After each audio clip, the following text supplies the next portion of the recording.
Padre Celestial, te damos honra y gloria a ti que eres nuestro Señor, nuestro Dios único, nuestro Salvador, y tú eres aquel que da la vida y la quita, y que por tu gracia concedes la salvación para todo aquel que viene delante de ti y te confiesa como Salvador. Gracias porque estamos aquí reunidos en esta tarde, Señor, y te agradezco el privilegio que me has dado, Señor, de poder venir aquí a la iglesia de Orange y compartir tu palabra, Señor. Te ruego abras nuestra mente, abras nuestro corazón, abras y dispongas el corazón de mis hermanos que son oyentes para que tu palabra pueda caer y dé mucho fruto. Y también, Señor, que lo que hablemos hoy y que lo que de mis labios salga, Señor, sea la palabra que cada uno de mis hermanos necesite para su vida. Ayúdame, Señor, simplemente a ser como una bocina que habla lo que tú quieres. Gracias, Padre, por tu gracia y tu bondad. En el nombre de nuestro Señor Jesús. Amén. Bien, hermanos, como usted puede ver ahí en el título del bosquejo, dice cómo vivir sin preocupaciones, y hoy vamos a hablar un poco de esto. No sin antes quisiera compartir una experiencia personal que tuve hace un par de años. Mi esposa y yo estábamos disponiéndonos a ir a un campamento con la iglesia allá en la montaña cerca de Yosemite, y ya teníamos todo listo, ya las cosas listas, pero sucedió que el carro que íbamos a llevar un día antes lo quise encender y se escuchó como una pequeña explosión ahí en donde tiene todos el velocímetro, el tacómetro. Le di con la llave y se escuchó así como ¡puf! Y me quedé pensando, dije, ¿ahora qué hago? Bueno, esperé un rato, lo volví a echar a andar y funcionó. Bueno, seguí andando, y cuando iba en el freeway de regreso a la casa, venía por aquí por el Freeway 5 para salir en la Articia, y sentí yo que venía muy rápido. Y me fijo en el velocímetro y no traía nada de instrumentos, hermanos. No veía mi velocidad, no veía el tacómetro, no veía cuánta gasolina tenía. Todos los instrumentos se habían apagado. Y por eso lo miré, porque yo sentí que venía a mucha velocidad.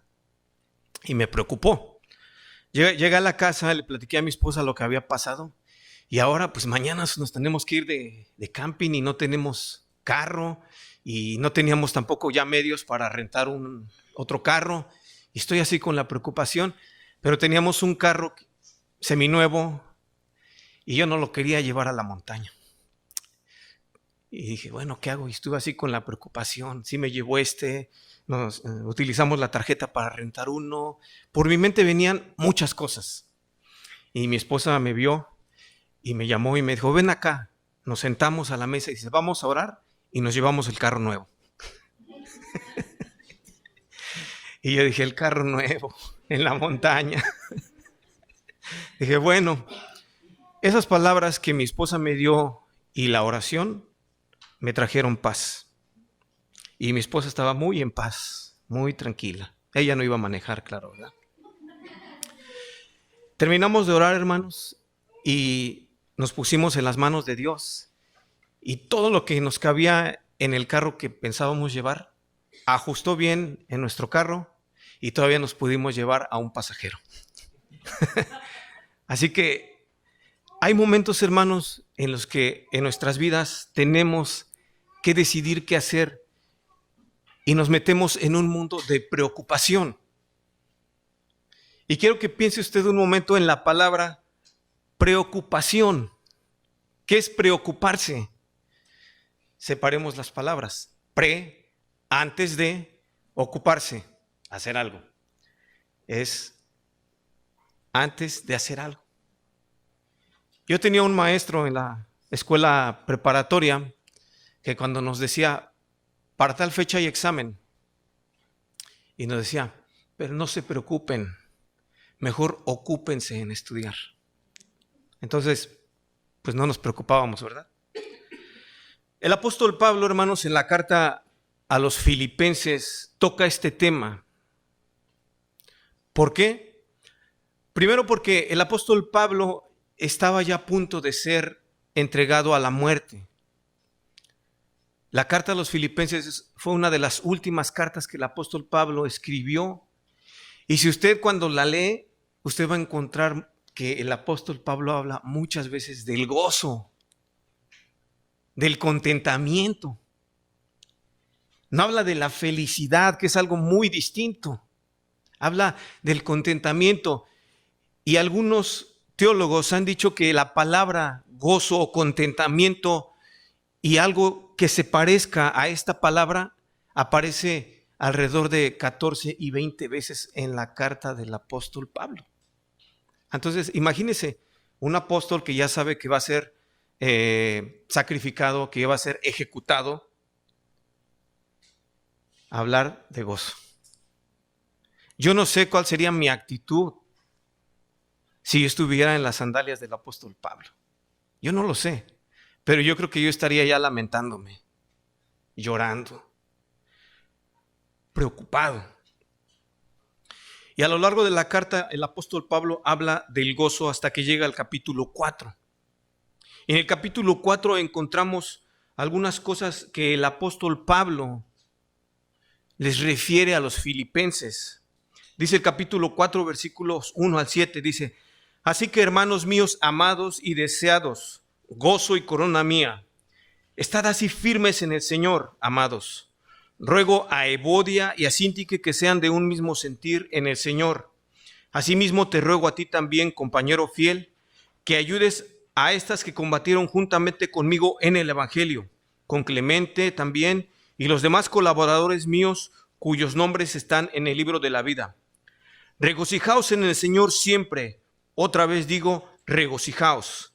Vuestra gentileza sea conocida de todos los hombres. El Señor está cerca. Por nada estéis afanosos, sino sean conocidas vuestras peticiones delante de Dios en toda oración y ruego, y con acción de gracias. Y la paz de Dios, que sobrepasa todo entendimiento, guardará vuestros corazones y vuestros pensamientos en Cristo Jesús. El apóstol Pablo habla de la importancia de mantenerse firme, así como comienza el versículo: estad firmes. Y en los versículos 1 y 2 habla de la importancia de ser de un mismo sentir, de un mismo parecer, de estar de acuerdo. Muchas veces nosotros tenemos nuestro pensamiento y el hermano tiene el otro pensamiento y no estamos de acuerdo.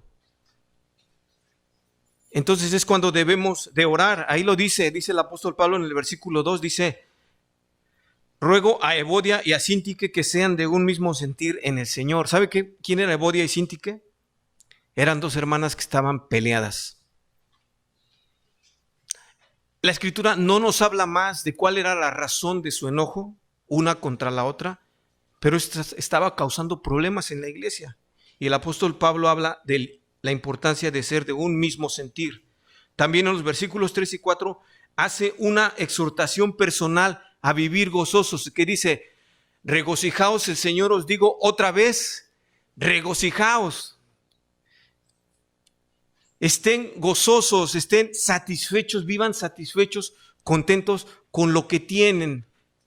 Que el gozo no depende de circunstancias externas que gobiernan mi vida, sino de una actitud interior basada en lo que la Escritura dice y las promesas que el Señor hace.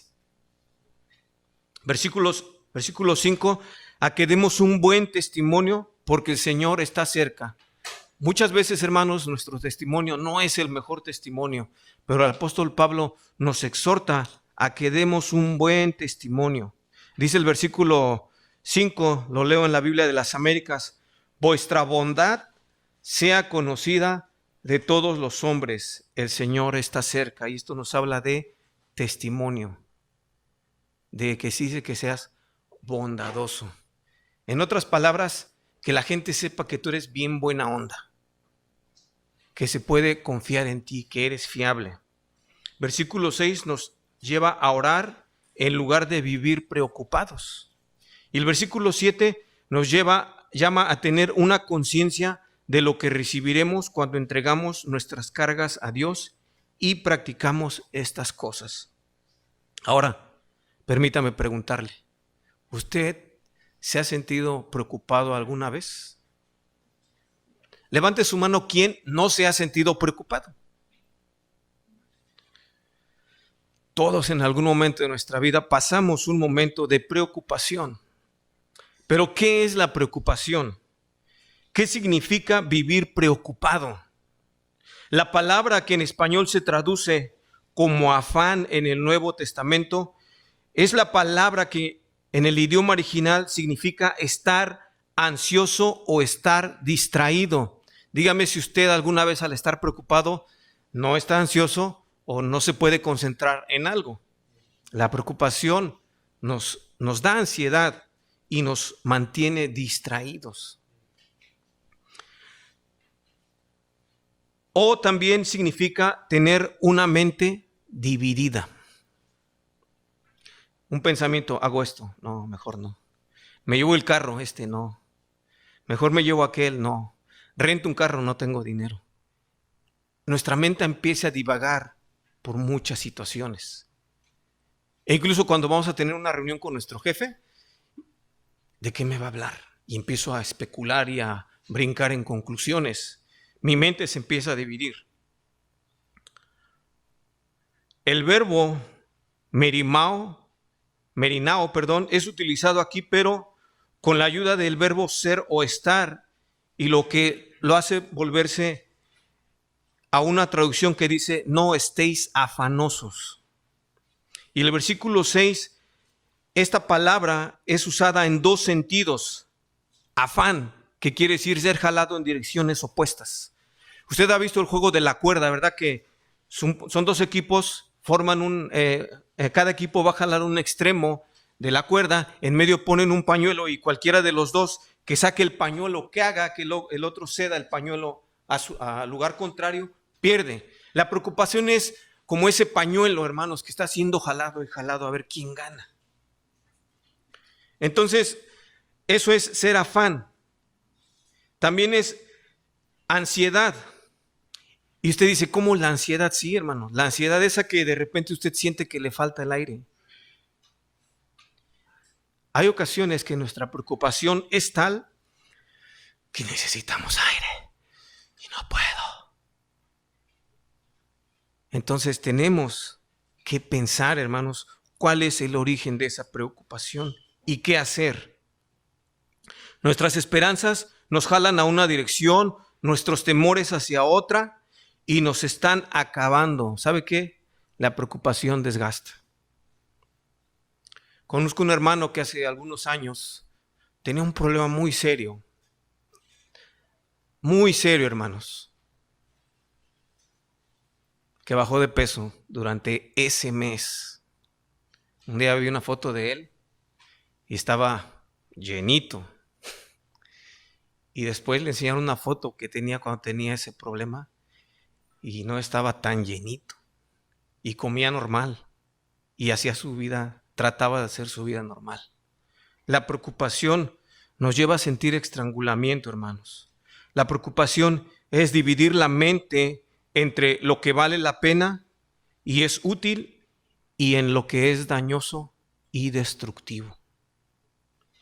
La preocupación también afecta nuestra vida social. La consejera cristiana June Hahn escribe esto acerca de la preocupación. La preocupación es como una maraña de gruesos hilos que ejercen presión sobre nuestra mente. Nos ata como un cordón entretejido de 3 hebras: las penas del pasado, las angustias de hoy y las preocupaciones del mañana.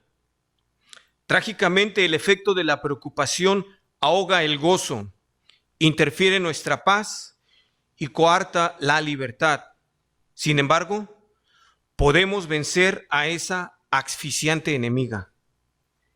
Y de eso vamos a hablar hoy, de cómo vencer a esta asfixiante enemiga llamada preocupación.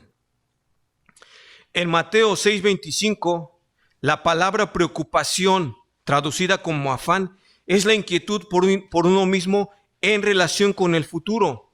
Las preguntas muestran que lo que se hace referente es a la preocupación. Esto es lo que hace que un afán apropiado sea insensato. al fomentar la ilusión de que la preocupación por los medios de vida puede otorgarle seguridad a la vida misma. El futuro no está en nuestras manos. ¿Qué dice Jesús en este pasaje? Lo voy a resumir en pocas palabras. Dice, no te preocupes por lo que vas a comer y no te preocupes por lo que vas a vestir. Dios alimenta a las aves del campo que no se preocupan por cosechar, y Dios alimenta las flores del campo aún mejor que Salomón. Y con eso basta. En el versículo 33 dice, mas buscad primeramente el reino de Dios y su justicia, y todas estas cosas os serán añadidas. ¿Cuáles cosas? El vestido y el sustento. Esas cosas deberían ser las que nos ocupemos. Versículo 34 dice que así que no os afanéis por el día de mañana, porque el día de mañana traerá su propio afán. Baste a cada día su propio mal. ¿Se da cuenta, hermano, cómo el Señor Jesús tenía bien claro a un pueblo afanado y preocupado? Y déjeme decirle por qué. Porque cuando el Señor Jesús, en los tiempos que dio este sermón, la pobreza era algo muy notorio.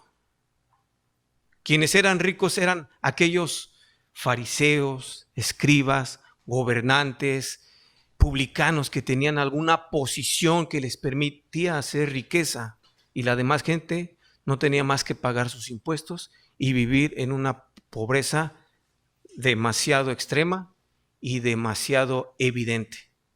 Ahora no, ahora decimos es pobre. Bueno, es pobre porque aquí en Estados Unidos el que es pobre gana menos de $30,000 al año, ¿verdad? Es lo que dicen las estadísticas. Pero en nuestros países el que es pobre, es pobre. Es pobre. Y Jesús dice, mira, no te afanes. Dios viste los campos, viste las flores, sustenta a las aves. La preocupación también produce consecuencias físicas. Si alguna vez usted se ha preocupado en verdad, sabrá cómo la preocupación puede estrangular a una persona. La preocupación produce también consecuencias físicas, dolores de cabeza, dolores de cuello, úlceras y aún dolores de espalda. La preocupación también afecta a nuestros pensamientos, nuestra digestión e incluso nuestra coordinación.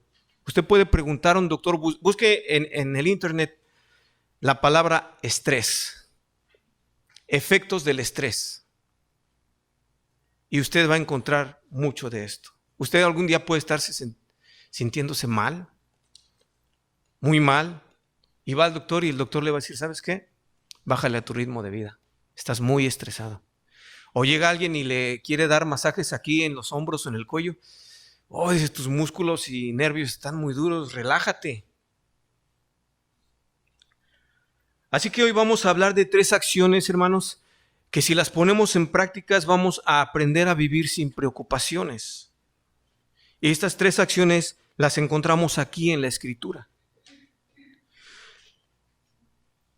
La primera es con la pregunta, ¿qué es lo que debo hacer? ¿Se acuerda que hace 2 semanas, cuando vimos acerca de la Escritura, que la Escritura es útil para enseñar, para redarguir, para corregir, para instruir en justicia, dijimos que muchas veces decimos, ahí está el problema, pero no mostramos una solución. Somos muy eficaces en señalar el problema y poco eficaces en poner una solución. Así que yo ya le puse el problema, no se preocupe. Y ahora mi preocupación es darle la solución a usted. ¿Qué hacer? Y es lo que vamos a hablar. Lo primero que debemos hacer, hermanos, es orar correctamente.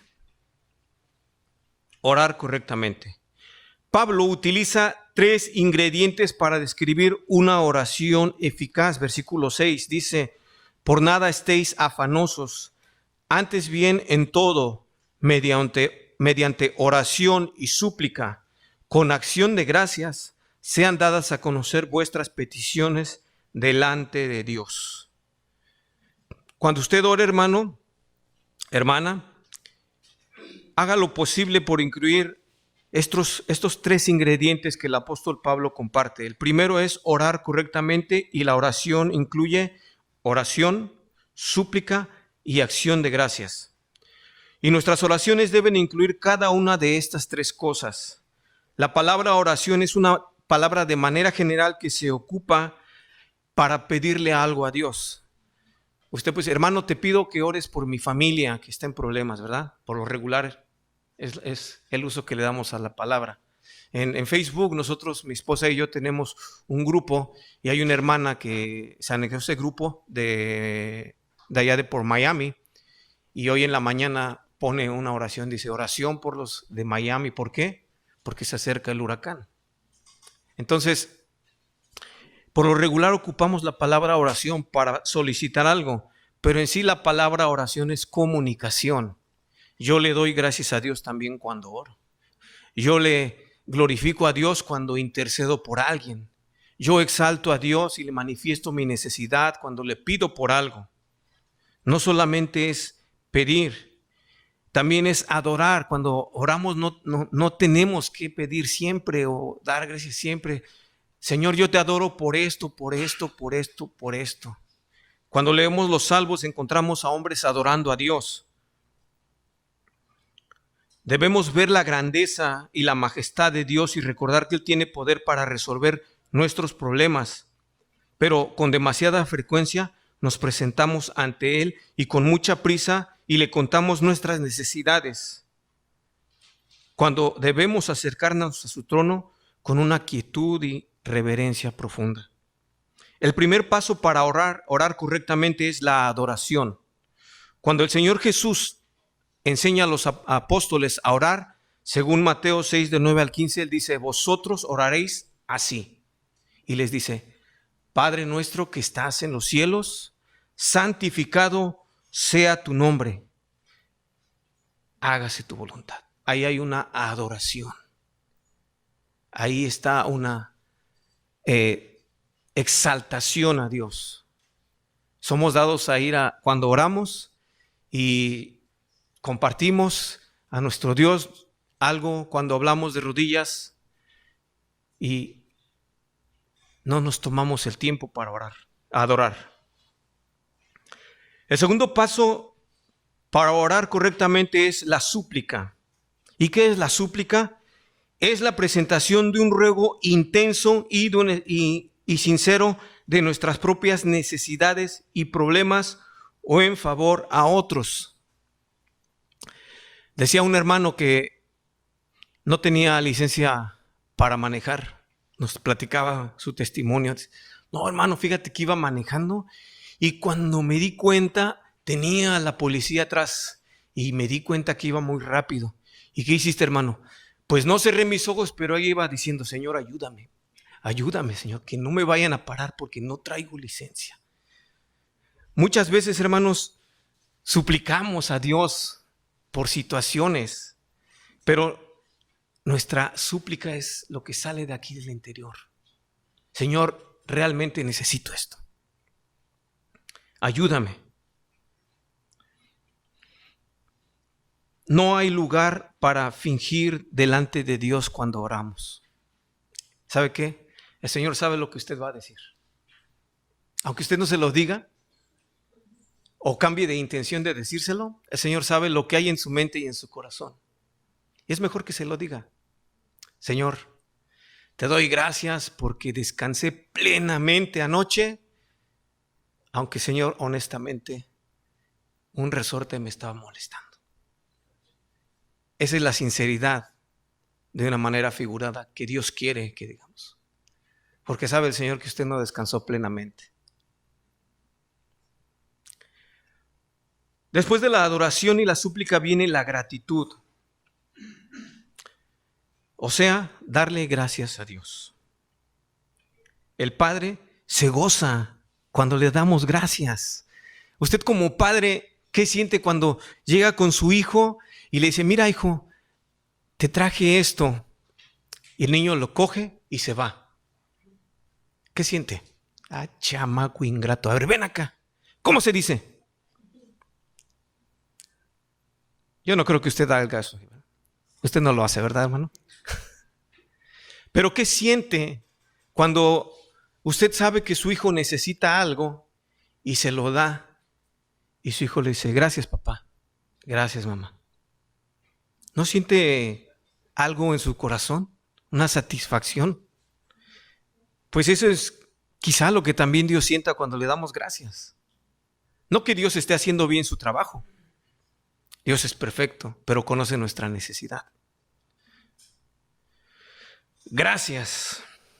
Gracias fue la palabra que utilizó uno de los 10 leprosos cuando Jesús los sanó. Dice la Escritura en Lucas 17, del 11 al 19, que iban 10 leprosos y en el camino se encontraron a Jesús. Y Jesús los sanó de la lepra. Y Jesús les dijo, vayan con los ancianos y ofrezcan los sacrificios y preséntense porque ustedes han sido sanados de la lepra. Y dice la Escritura que ellos fueron, pero solo uno regresó y le dijo a Jesús, gracias. E irónicamente, este leproso que regresó era samaritano. Ni siquiera judío. Un samaritano, un gentil despreciado. Un gentil que los judíos incluso para menospreciarlos ya llegaban a llamarle perros.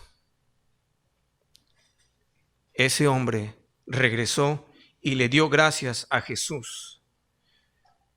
Nosotros muchas veces somos prontos para pedir y muchas veces somos tardos para agradecer. El final del versículo 6 dice que en el versículo 7 al principio, dice, y la paz de Dios que sobrepasa todo vuestro entendimiento guardará vuestros corazones y vuestras mentes en Cristo. Y ese es el resultado, hermanos, cuando oramos correctamente. El resultado es que la paz de Dios guarda el corazón y la mente. Recordemos que Pablo estaba encadenado a un soldado romano día y noche. Pablo ya estaba en camino a entregar cuentas.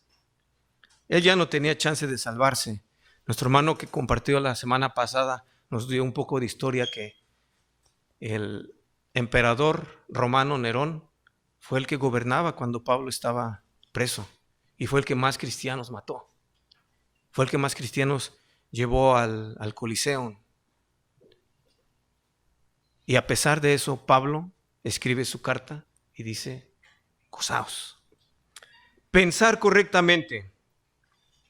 Los pensamientos incorrectos producen sentimientos incorrectos. Y pronto la mente y el corazón son arrastrados en direcciones opuestas y somos estrangulados por la preocupación. Debemos darnos cuenta de que los pensamientos son reales y poderosos, aunque no se pueden ver, no se pueden pesar, no se pueden medir. Debemos llevar cautivo todo pensamiento a la obediencia a Cristo. Segunda a los Corintios 10:5. ¿Qué piensa, hermano? ¿Qué hay en su mente? Todo acto comienza con un pensamiento. No se puede desconectar nuestros actos con un pensamiento. No se puede desconectar. Isaías 26:3 dice que Dios nos guarda en completa paz cuando nuestros pensamientos perseveran en Él. Dice, tú guardarás en completa paz a aquel cuyo pensamiento en ti persevera, porque en ti ha confiado. ¿En qué piensa usted, hermano? ¿Sus pensamientos se enfocan en Dios? ¿Sus pensamientos le ayudan a establecer una comunión con Dios? ¿O sus pensamientos están un poco desconectados y tiende entonces a preocuparse? Alguien escribió esto: si siembras un pensamiento, segarás una acción. Si siembras una acción, segarás un hábito. Si siembras un hábito, segarás un carácter. Si siembras un carácter, cegarás un destino. Y Pablo nos da una lista de cosas en las cuales debemos pensar como creyente. Y esto es un poco lo que nos compartió nuestro hermano la semana pasada. ¿En qué piensa? ¿Vale la pena invertir tiempo en pensar en ciertas cosas, en preocuparnos en ciertas cosas? ¿Vale la pena gastar nuestra energía? Debemos pensar en todo lo verdadero. El doctor Walter Calvert, que fue un médico cristiano y también un asambleísta republicano en la década de los 50 y 60, informó de una encuesta sobre la preocupación, la cual indicó que solo el 8% de las cosas que preocupaban a la gente eran verdaderos motivos de preocupación. El 92% restante eran cosas imaginarias que nunca pasaron o cosas sobre las cuales la gente no tenía ningún control. ¿Qué tanto control usted tiene de las próximas 6 horas de su vida después del servicio? ¿Qué tanto control? Ninguno. Dependemos de las circunstancias. ¿Qué tanto control tiene usted, tengo yo, del día de mañana? A veces en mi trabajo me llega la lista de las actividades que tengo que hacer y a veces me dan mucho trabajo, hermanos, y ya hago mis cuentas y digo, wow, voy a salir a las 6 de la mañana de mi casa, voy a venir llegando a las 5 de la tarde y todavía terminar el papeleo de lo que fui a hacer. Voy a ir durmiéndome como a las 12 de la noche. Y ya estoy preocupado. ¿Sabe qué, hermano? Una ocasión me acompañó mi mamá a hacer mi trabajo por lo del carpool. Y llegué, tenía 11 visitas que hacer allá por toda el área de Beverly Hills, Hollywood. Y usted sabe, distancias y cerro y todo eso, pura calle, nada de freeway. Y cuando me dijeron, tienes 11 visitas,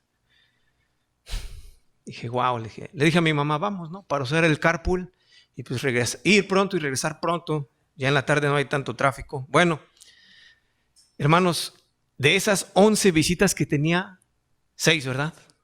Hice 6. Porque cuando le llamaba a mi siguiente cliente, oye, voy a llegar un poquito más temprano. No, sabes que tengo que cancelar. ¡Qué padre! Oye, discúlpame, voy tarde como 15 minutos. No te preocupes, acabo de hablar a tu compañía para avisarles que me salió una emergencia y bla, bla, bla. Y de 11, 6. A las 2 de la tarde ya estábamos en casa. Y yo ya estaba preocupado el día anterior, hermanos. Nosotros tendemos a preocuparnos, dice Proverbios, no te jactes del día de mañana porque no sabes qué va a dar el día de sí. Vive el presente. Satanás es un mentiroso y él nos mete cosas en nuestra cabeza y quiere corromper nuestras mentes con mentiras. ¿Se acuerda lo que le dijo a Eva? Con que Dios os ha dicho. Y le dice, ¿qué? ¿Qué le dijo? Que el día que coman de esto van a ser como Él. Van a conocer el bien y el mal.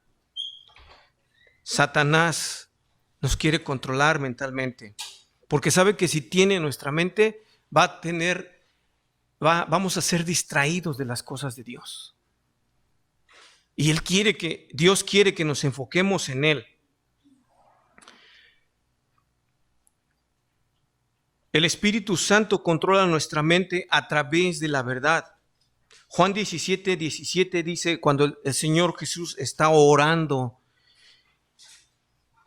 en esa oración que hace con los apóstoles, cuando iba del camino al huerto, en esa oración donde intercede por ellos y luego dice, y también intercede por aquellos que iban a creer por causa de estos.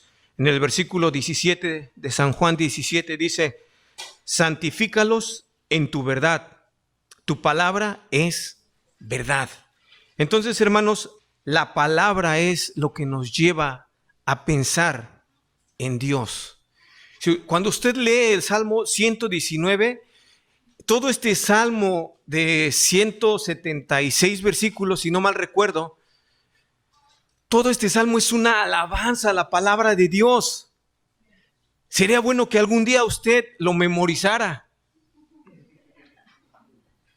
Bueno, memorícese un versículo. Memorícese los primeros versículos. Está dividido en partes. Haga un esfuerzo por memorizar, aunque sea un versículo de este salmo, el que más le guste, pero recítelo y haga lo suyo. Porque todo este salmo es una alabanza a la palabra de Dios. Y la palabra de Dios nos ayuda a alabar a Dios cuando la conocemos. También nos invita a pensar en todo lo honesto y todo lo justo. Y esto significa que debemos pensar en algo que es digno de respeto, y rectitud. Hay muchas cosas que no son respetables y que no vale la pena pensar en ellas. ¿Sabe qué, hermano? Yo no pienso en la política, me da flojera. Yo no pienso si el actual presidente va a hacer cosas buenas o le va a quitar privilegios a los Dreamers. Yo oro por él. Yo no sé si el nuevo presidente de México va a hacer cosas bien o va a volver a México como Venezuela. Hermanos, yo oro por él. ¿Qué es lo que la Biblia nos enseña? Oren por sus autoridades. No los juzgue, no los critique, no se burle de ellos. Yo mucho tiempo lo hice, hermanos. Y un día al leer la palabra de Dios, me di cuenta del pecado que estaba cometiendo al hacer burla del presidente. Y fui junto a mi cama y le pedí perdón a Dios. Y después empecé ya a tomar la actitud de oración. Y esto es un ejemplo, ¿verdad? Porque hay muchas cosas por las cuales nosotros perdemos el tiempo pensando en ellas. Cosas que no valen la pena. Esto no quiere decir que escondamos la cabeza en la arena para evitar todo aquello que es incómodo y que desagrada. Significa que no nos enfoquemos en cosas que son deshonrosas y que no permitamos que esas cosas deshonrosas controlen nuestro pensamiento y por consecuencia nuestro estilo de vida. También el apóstol Pablo nos llama a pensar en todo lo puro, todo lo amable, todo lo que es de buen nombre. Puro probablemente porque se refiere a la pureza moral, ya que la gente de entonces, así como ahora, era constantemente atacada por tentaciones de impureza sexual. ¿Se acuerda cuando hablamos de los Efesios? Lo que implicaba vivir como cristiano en aquella época en los Efesios, en la ciudad de Éfeso, en la adoración a la diosa Diana. Todo tipo de adoración y sacrificio tenía que ver con algo sexual. ¿Y qué de diferencia hay hoy en la actualidad? Ahora un niño de 7 años tiene un mundo de cosas aquí que a veces no vigilamos. También nos invita a pensar en todo lo amable, que se refiere a lo que se puede tratar, a lo que es grato y agradable, a lo que es de buen nombre, o es decir, de buena reputación. Como creyentes y seguidores de Cristo, debemos concentrarnos en los más altos y nobles pensamientos, no en los bajos y corruptos pensamientos de este mundo. Esto es cuidar cómo interactuamos con el mundo que nos rodea. ¿Qué pensamos? Porque muchas veces lo que pensamos es porque lo tenemos aquí y sale por nuestra boca. Lo que vemos, lo que oímos. También nos da una condición. Si hay virtud alguna, si algo digno de alabanza, ¿qué dice? En esto pensad. Es un momento para que nosotros verifiquemos hacia dónde están dirigidos nuestros pensamientos. ¿Hacia quién? ¿Cómo? Si tiene virtud, nos motivará a hacer y servir mejor a nuestro Señor, anunciando el Evangelio y las virtudes de aquel que nos llamó. Dice Primera de Pedro 2:9, dice, mas vosotros sois linaje escogido, real sacerdocio, nación santa, pueblo adquirido por Dios, para que anunciéis las virtudes de aquel que os llamó de las tinieblas a la luz admirable. Para eso estamos aquí, para eso hemos sido llamados, para anunciar las virtudes de aquel, de nuestro Señor Jesús, que es en quien todo este pensamiento, si hay algo digno de alabanza, si hay algo, alguna virtud en esto, pensad. ¿Y sabes qué? Como lo dijo nuestro hermano la semana pasada, este combo de pensamientos encierran a la persona de ¿quién? De nuestro Señor Jesucristo, que es en quien debemos fijar nuestra mente y nuestro pensamiento. Y si es digno de alabanza, es digno de encomendárselo a otros. Es como cuando usted recomienda a alguien en un trabajo. Si usted lo conoce, lo va a recomendar, le va a decir, no, mira, este cuate es bien trabajador. Si tú le dices, nos vemos a las 5 de la mañana, él está a 4:45. Usted recomienda a alguien que conoce para un trabajo. Eso es cuando nosotros recomendamos la salvación por medio de nuestro Señor Jesucristo, porque en Él hay algo digno de alabanza. Ningún creyente debe desperdiciar su capacidad mental en pensamientos que lo hagan decaer o que hagan tropezar a otros si tales pensamientos fueren compartidos.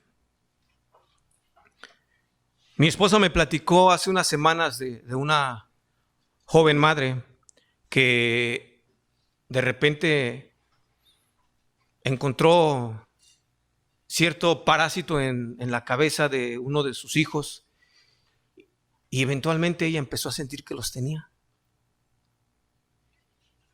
Y eso le robaba mucho su pensamiento. La hacía preocuparse mucho y la revisaban, iba al doctor y ¿saben qué? Le daban puros calmantes. Y hasta que un día habló con mi esposa, platicaron, oraron y ella dijo, yo no lo había pensado así, que esto que pienso me distraía de muchas cosas, incluso podía hasta haber dañado su relación matrimonial. Imagínense decirle al esposo todos los días, revísame. Ningún creyente debe desperdiciar su pensamiento en cosas que le distraigan. Sin embargo, puede enfocar su pensamiento en la palabra de Dios. Ahí usted en su bosquejo tiene 6 palabras que David utiliza para referirse a la palabra de Dios. 6 efectos. Usted los puede estudiar después, con calma. El creyente que llena su corazón y su mente con la palabra de Dios fácilmente podrá reconocer los pensamientos malos. ¿Le ha venido alguna vez un pensamiento malo? ¿Qué hace? ¿Qué hace con ese pensamiento? Por ahí alguien dijo, tú no puedes evitar que los pajaritos vuelen sobre tu cabeza, pero sí puedes evitar que hagan nido. ¿Qué hace? ¿Sabe qué, hermano, yo qué hago? Sacudo mi cabeza. Ay, ¿qué estás pensando? No. De verdad, literalmente lo hago, hermanos. No pienses en eso. Y trato de pensar en otra cosa. Dice el Salmo 119, 165. Es más, ese se queda de tarea para que lo memorice, hermanos. El primer versículo del Salmo 119 que se va a memorizar es el verso 165. Y dice, mucha paz tienen los que aman tu ley y no hay para ellos tropiezo. Qué bonito, ¿no, hermanos? Le da paz conocer la palabra de Dios. Le da paz, le da tranquilidad. Lea y piense en la palabra de Dios. Memorícela, piénsela y aplíquela. Número 3, vivir correctamente. El vivir correctamente no solo implica lo que la gente ve en mí y piensa de mí. El vivir correctamente es quién soy yo, quién eres tú, cuando estamos a solas sin que nuestros hijos, nuestros padres, nuestros hermanos, nuestro cónyuge, el pastor, el copastor, el anciano nos vean. ¿Quién es usted cuando está a solas? Y especialmente cuando tiene el teléfono a su lado. Eso es el vivir correctamente, es vivir con integridad. No se puede separar la acción externa de la actitud interna. El pecado siempre resulta en intranquilidad a menos que la conciencia esté cauterizada. Y la pureza debe traer consigo la paz. Cuando nosotros hacemos algo incorrecto, ¿sabe qué? Lo sabemos, hermanos, Porque está el Espíritu Santo que con gemidos indecibles nos dice, hiciste mal, y dijiste mal, pensaste mal, no le dijiste lo correcto a tu esposa, aunque fue algo muy dulce, no se lo dijiste bien. Y tenemos que ir con la esposa y pedirle perdón. Hermanas, también ustedes se les salen, vaya y pídale perdón a su hermano, a su esposo, porque es su compañero, es su hermano.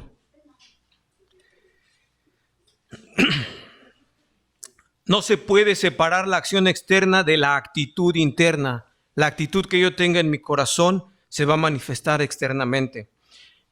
El pecado siempre resulta en intranquilidad y la pureza debe traer consigo la paz. Isaías 32:17 dice que el efecto de la justicia será la paz. Y el Salmo 3:17 dice, pero la sabiduría que es de lo alto es primeramente pura, después pacífica.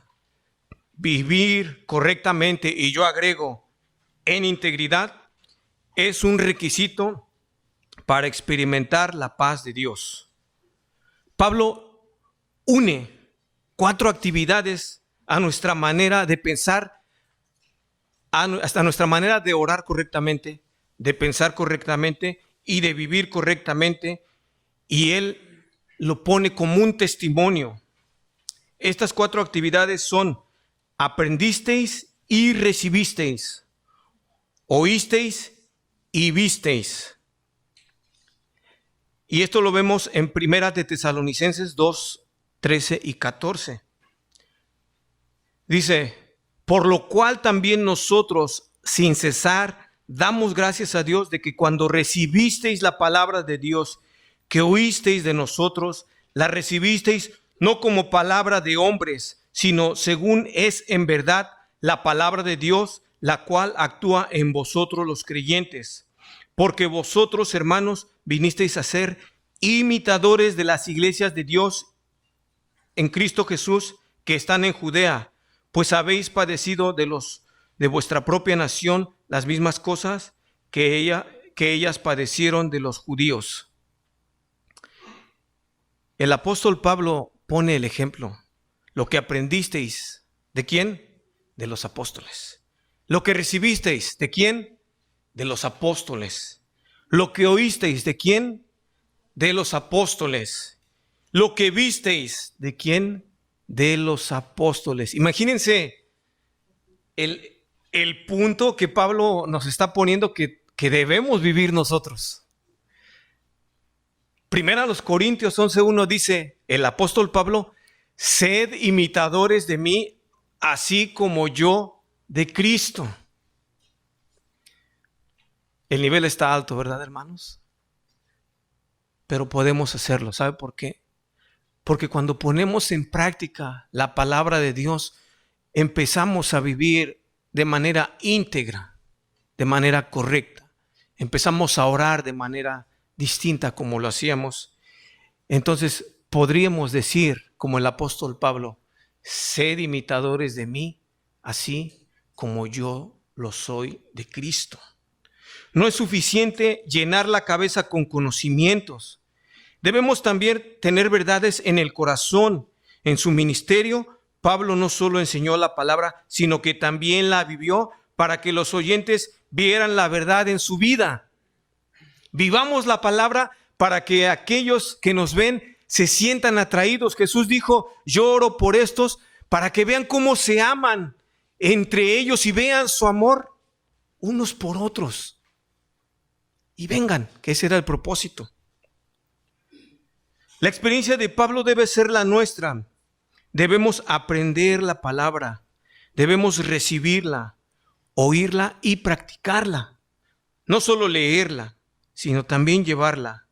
Sed hacedores de la palabra y no tan solamente oidores, dice Santiago 1:22. La paz de Dios es una de las pruebas para determinar si estamos en la voluntad de Dios. Una ocasión, hace ya muchos años, mi esposa y yo estábamos recién casados y conocimos a un hermano que vive en Georgia Algunos de ustedes lo conocen, quizá se llama Jesús Muñoz, les ha de sonar el nombre. Y este hermano nos invitó a mi esposa y a mí a irnos hasta allá cerca de la Patagonia a un seminario bíblico. Y como estábamos recién casados y recién llegados y había muchas circunstancias que nos permitían ir para allá, pues dijimos, pues vamos a ver, vamos a orar. Y orábamos, yo no digo orábamos todo el tiempo, orábamos todos los días, orábamos. Y un día me llama el hermano y me dice, ¿sabes qué? Voy a tu casa. Ni siquiera nos avisó que venía en camino porque él venía cada año aquí a California, él está en Georgia. Y un día me llama y me dice, ¿sabes qué? Voy a ir a tu casa tal día, quiero hablar acerca de lo del asunto del seminario bíblico allá en San Martín, creo que se llama el lugar, cerca ya de la Patagonia. Y ¿saben qué, hermano? Yo tenía mucha incomodidad en mi corazón. Yo no tenía paz, ni mi esposa. Y faltaba como una semana para que llegara el hermano y ¿cómo te sientes? Le preguntaba a mi esposa. No, la verdad no. La verdad a mí me ilusionaba ir a un seminario. Cuando vivía en México yo quería ir a un seminario, pero nunca tuve la oportunidad. Y estábamos así y de verdad, hermanos, como lo dije al principio en la introducción, la preocupación me quitaba el sueño. No sé, a mi esposa. Hasta que un domingo, una semana antes de que llegara el hermano, nos sentamos a hablar con el pastor, le platicamos. Él sabía de este asunto un poco. Cuando le dijimos, no sentimos esto, no sentimos paz, no sentimos tranquilidad, no me siento bien. ¿Sabes qué, hermano? Yo creo que no es la voluntad de Dios que vayas. Quédense aquí ya está sirviendo. Y oramos y entregamos nuestra carga ahí. Señor, te entregamos esto, no nos sentimos en paz. Oró el pastor. ¿Sabe qué, hermano? Descansamos. Y llegó el pastor a los 8 días, hablamos con él y ahora yo no hallaba cómo decirle que no. Irónico. Pero Dios me dio las palabras y no recuerdo qué le dije. Y dijo, hermano, ¿sabes qué? Me acabas de liberar de una carga porque tengo a otro hermano en mente. El hermano estaba entre si nosotros o el otro hermano. Imagínense. Así que fue otro hermano, soltero, sin compromisos, a ese seminario, hermanos. Pero cuando vamos a Dios, Él nos da la paz. Y por la gracia de Dios, sí fui a un seminario y este año me gradué, así que mi sueño se me hizo realidad. La paz de Dios gobierna nuestros corazones. Si estamos caminando con el Señor, entonces esa paz ejercitará su influencia en nuestros corazones. Cada vez que desobedezcamos, perdemos esa paz y estamos conscientes que hemos hecho algo incorrecto. La paz de Dios es el árbitro que nos llama la atención. Así que, hermano, quiero terminar con esto. No hay necesidad de afanarse. No se afane, no se preocupe, no llegue a la ansiedad, no se estrangule. Usted vaya a Dios y confíe en las promesas de Dios tal como se las dijo Jesús a aquella multitud en el Sermón del Monte. Buscad primeramente el reino de Dios y su justicia y todas estas cosas os serán añadidas. Todas estas cosas os serán añadidas. ¿Cuáles cosas? Sustento y vestido. Hermanos, si usted está preocupado por algo, deje de hacerlo.